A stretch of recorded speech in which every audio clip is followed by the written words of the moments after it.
It's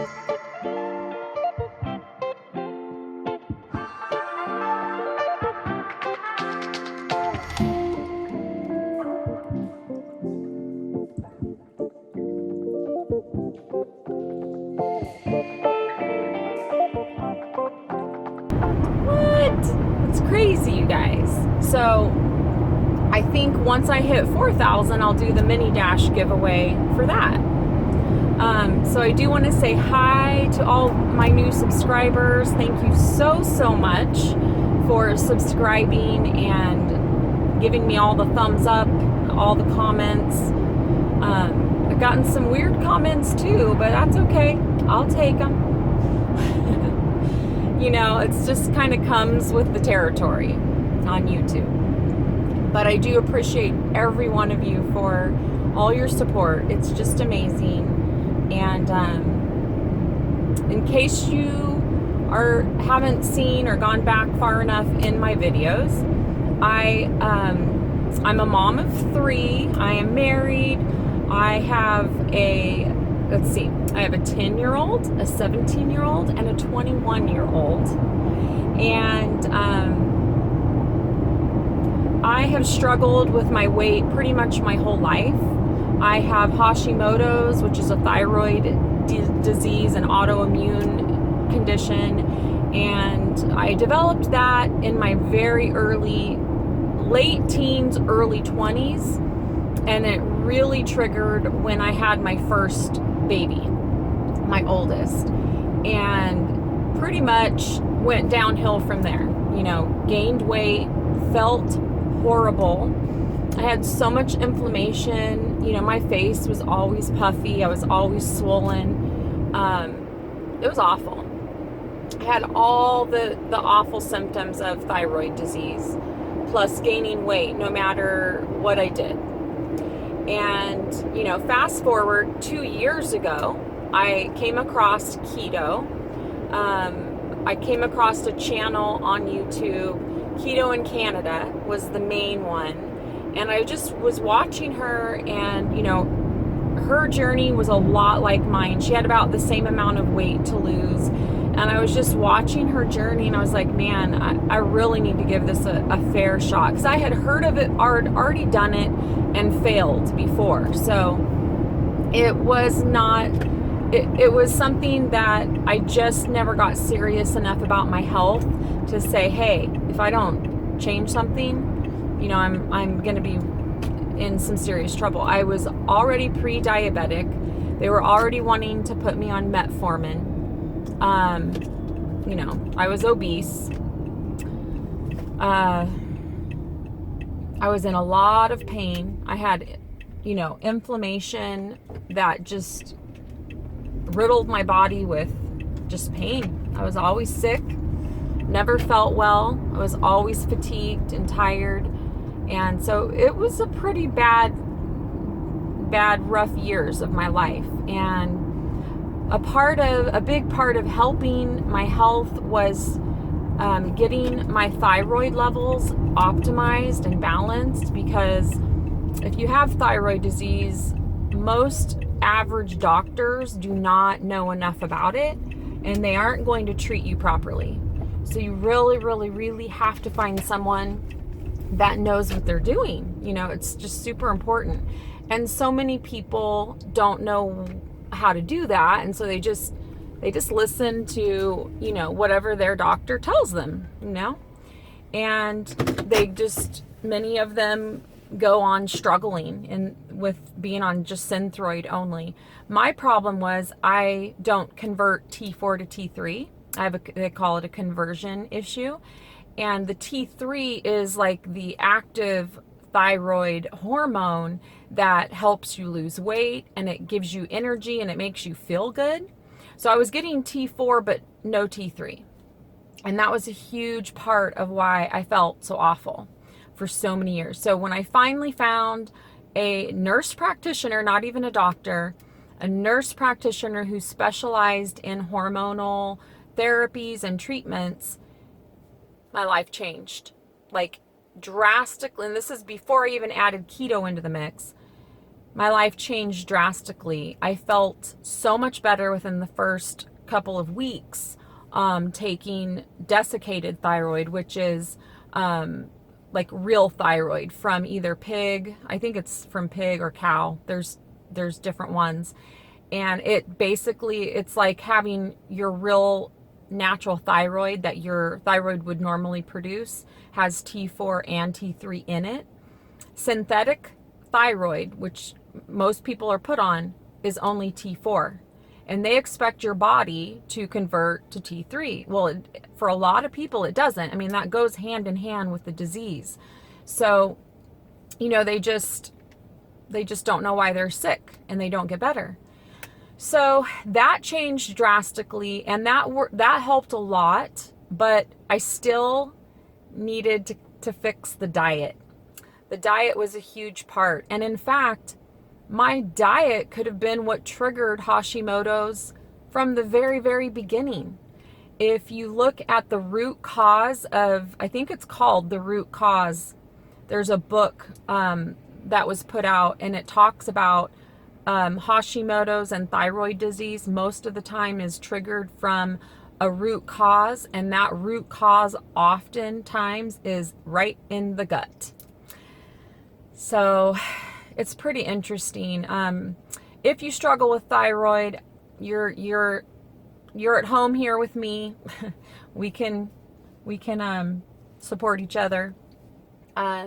If you're struggling and you're not feeling well, and you know you're not feeling well, I encourage you to go to stopthethyroidmadness.com or .org. I'll put the link down below. And there's a list there of what tests you need to have and what they mean and what your optimal levels should be, not what a doctor thinks they should be. It's really important. It's very, very critical. If your hormone levels are out of whack, you're probably, you know, you're also not going to lose weight easy because your hormones aren't going to let you. So there's so much to it. So when I started keto, within the first 2 weeks, I had basically hit my rock bottom. I was so sick. And I knew I was pre-diabetic. It was just a matter of time before I was full-blown diabetic. I was gaining weight every year, not losing, no matter what I did. And so I just knew that I just didn't want to live like that anymore. And so I started keto, and I made a very strong commitment to try keto for 2 months, strict keto, eating clean, strict keto. We're talking meat, vegetables, some cheese, like whole keto foods, right? None of the processed bars and shakes, none of that crap. Just full keto, whole meal foods. And so for the first 2 months, I did that, and I dropped, I think, 17 pounds. And almost like the first week to 2 weeks, my inflammation was practically gone. I used to not even be able to stand or walk for any length of time before my feet would be hurting so bad I would be almost in tears. And my legs would just throb. I had horrible restless leg syndrome. I had back issues. I had a shoulder issue. All of that disappeared. It's gone. And now, while my thyroid is, too far damaged, it's, has permanent damage, it's probably not going to ever heal and come back. I have had ultrasounds done on it, and it's actually shrinking, like shriveling up, basically, and dying. And with Hashimoto's, your body will attack, it'll attack your thyroid. And so that's part of the disease. And what it does is it attacks your thyroid. So, I mean, I'm hoping that I have at least stopped the disease, or at least, put it into remission, I guess. I need to have my TPO, my antibodies, have that done, because that shows inflammation. And that will tell me, my inflammation before, when we did it was sky high. And that's how we knew that I most likely had Hashimoto's. So I need to have that done again to see if, since being on keto, those numbers have gone down. So I really want to do that in my next blood work. But yeah, so that's just a little background. I have rambled on already for 13 minutes, so I'm going to have to try to edit and cut some of this down. But I just wanted to give you guys, a lot of you are new to my channel. I wanted to give you just my background. So fast forward, fast story, 2 years later on keto now. October 20th or the 24th will be my 2-year anniversary on keto. I have lost 55 pounds. I wanted to lose 60 to 65 pounds and I've lost 55. So my ultimate goal will be to lose 10 to 15 more pounds. And I'm kind of stalled, but that's okay because I feel so much better. So that is my little background story. Thank you all so much for stopping by here, and I hope that you enjoy my journey as well as my recipes. I do hauls, I do unboxings, I do reviews. I do a little bit of everything. I like to kind of mix it up. You know, some people like hauls, some people don't. Some people like recipes, some people don't. So hopefully there's something here that you will like and you will enjoy. And if it's something I'm not doing and you would like to see, let me know in the comments and I'll see if it's something I can work out. So anyway, I am going to go get ready for my photography class that I'm teaching. And I'm looking for pumpkins. We're going to be photographing fall. So we're going to be doing some fun pumpkin and fall leaves and some cool artistic stuff. So yes, that's my day today. Hopefully I make it to Spirit Halloween, and if I do, I will take you along, but I will probably put that in a whole other video since I have rambled for 15 minutes now. Well, this might end up just being a little get to know me fact video for all my new subscribers. Something else I will tell you about me is I have rescued 5 parrots and 1 cockatiel. So I love birds. I have 2 citron cockatoos. One is a male, one is a female. I have an African gray parrot, and then I have a green cheek conure, which is a small parrot. And who am I leaving out? We have the little cockatiel. So we have my very first cockatoo was a Ducor cockatoo. Absolutely amazing, amazing, amazing bird. And she is the picture at the end of my video, the all white parrot, and she unfortunately passed away and was only with us for a short time, way too short.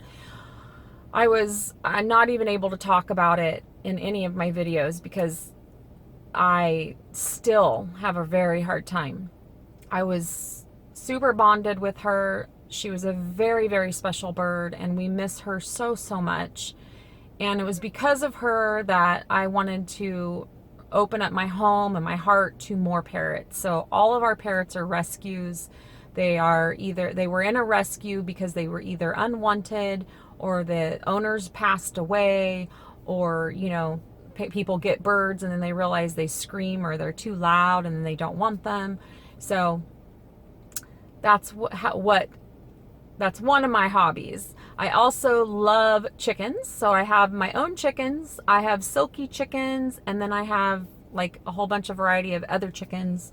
So I love to get my own eggs, which comes in really handy for all those truffles. And I am a photographer. I have been a photographer since I started. My passion for photography started when I was about probably 12. My best friend and I would take pictures of each other, and we would try to be models, and we would look at magazines like Vogue. Remember Vogue?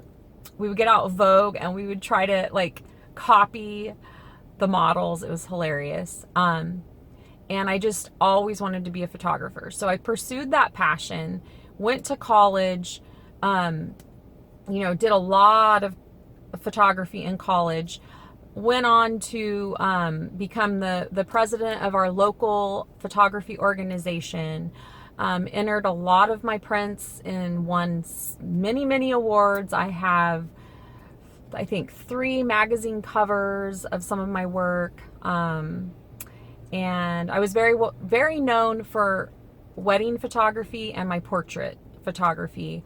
But my passion really was landscapes and nature. Like that's what really I loved to do. So, although I'm not doing photography right now as a business, I took a break from the business. I still love it, and I really love to teach it to children. It's so much fun. Children are so creative, and it's so fun just to give them a few little tips and pointers and just watch what they do and come up with. It's just amazing. So that's a little bit about me, my hobbies. I like to paint, but I'm very artistic with the camera, and I'm artistic with, decorating or, other crafty things. But when it comes to drawing or painting, I am awful, but I love it and I want to do it so bad. So I need like a step-by-step tutorial. So I do paint with some tutorials on YouTube, and it's a lot of fun. So I do that as a hobby as well. And then of course, my other hobby, as you know, is YouTube, and I love baking. So these chaffle recipes really come from a place, a love that I have for baking, which pre-keto, I used to bake all the time. I, at one point, had a Victorian tea society, and we made scones, and we made everything from scratch, and we had tea parties, and I just loved baking. It was really it was fun. And so all these chaffle recipes that I've been creating really re-sparked that love that I had for baking. So I'm having a lot of fun with that. That's about it. I just wanted to give you guys a little background for all of my new subscribers. Thank you so much for being here. Leave me some comments below and let me know, what have you done with your journey? How much have you lost? Are you lazy keto, strict keto, or what's the other one? Lazy, dirty keto. Which one are you? And there is no judgment on my channel. I do not judge anyone for whatever type of keto you are doing. What works for you, that's all that matters. And I don't ever say to someone, is that keto? Because keto is a state in the body. You're either in ketosis or you're not. That's pretty simple. And so if someone asks me, is that really keto? I'm like, well, I'm in ketosis. I'm at about 2.5 ketones. So I'm going to say yes. Everybody's body is different, and what you eat, someone else might not be able to. And so unless you're testing your ketones and your blood glucose, you can't really say to someone that what they're doing is keto or not, because you don't know what their body is doing. Some people can have sucralose, some people can't. Some people can have aspartame, some people can't. There's all kinds of different ingredients that we eat that some people can't have. It will kick them, like even almond flour. Almond flour can stall people and they won't lose weight. Does that mean it's not keto? No, it's totally keto. It's just you need to know what you can have and what you can't have. It's pretty straightforward, and keto is just a state in the body of ketosis. So anyway, guys, that is going to do it for me. Leave me some comments below and tell me a little bit about yourself. I would love to hear it. And thank you so much for being here. I appreciate it so much. And sorry, I'm distracted by someone that's just like, there's like people like right by my car. I'm just sitting here jibber jabbering to my phone. So thank you so much for being here. I appreciate it. And I hope you guys all have a fantastic week. And I do have a Facebook group, so you're welcome to join that. If you have questions, you can post them in there. If you like to share your food and what you're eating, share it in there. Like I said, we're a judgment-free zone. We welcome all people of all keto journey walks of life, because what works for one won't work for another. So Thank you so much, and I will see you in the next video.